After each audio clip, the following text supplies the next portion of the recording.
square guarding, getting the love that he got, and holding up 2 UFC titles. A guy who you just choked out 7 months ago. I mean, is that sort of weird? Is it kind of... What's that like to see a guy that you beat 7 months ago and now people are talking about it like that was the greatest moment possibly ever in sports history? Yeah, that's what I'm saying. This was all like, I think it's a little bit artificial. It's handed over. It's good timing for him, and he did everything right, and they handed it right to him. So it was funny how I got left out the picture, though. He went to the fight like I expected he would, especially against that guy. You know, I thought the fight would go exactly how it went. I figured that. And then as soon as the fight's over, I see like hundreds of people that just turn around and staring at me. I'm like, yo, I don't know. What do you want me to do? You know what I'm saying? The UFC tried to not. They didn't want to give me tickets to this fight. Like, I think they want to just like put this picture of him on with the belts and the greatest thing that ever happened, and they want to like kind of keep me out the mix and hide me out from the whole thing. It might have been in this contract, you know, don't let Nate Diaz in here. Because that might make sense. But like I said, I was up in the stand in the club box, and after the fight, everybody's turning around looking at me. I'm like, hey, it's not my call. These guys are hiding me out up here. So I think they gave Mick Jonas my seat.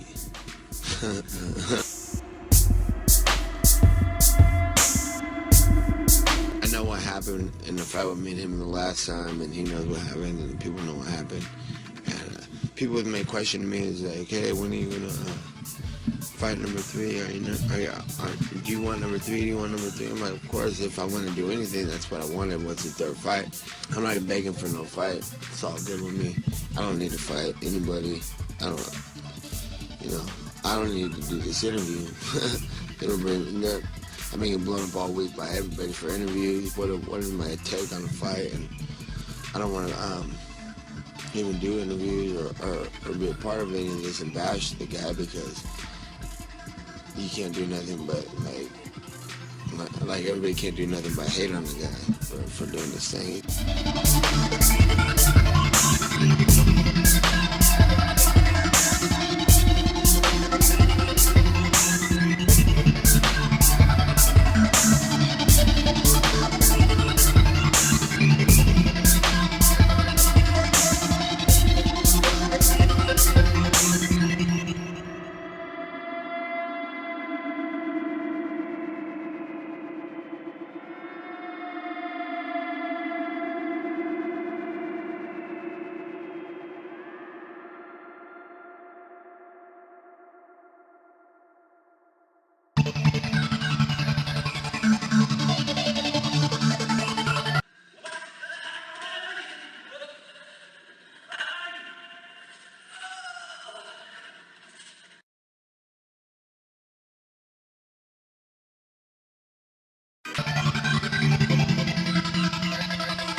The second best 145er is Max Holloway. That's my opinion. And I think the second best 155er is Nate Diaz.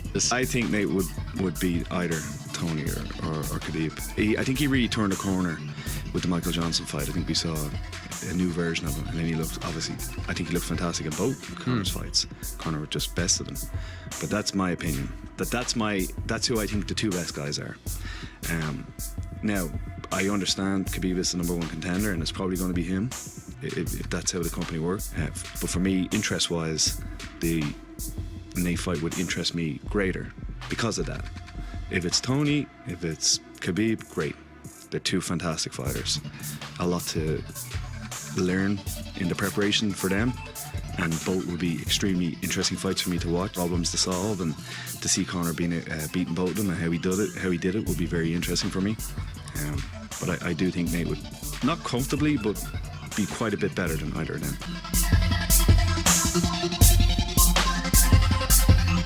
I'm with Mark Henry now, and since I've been with Mark, I've been growing a bunch.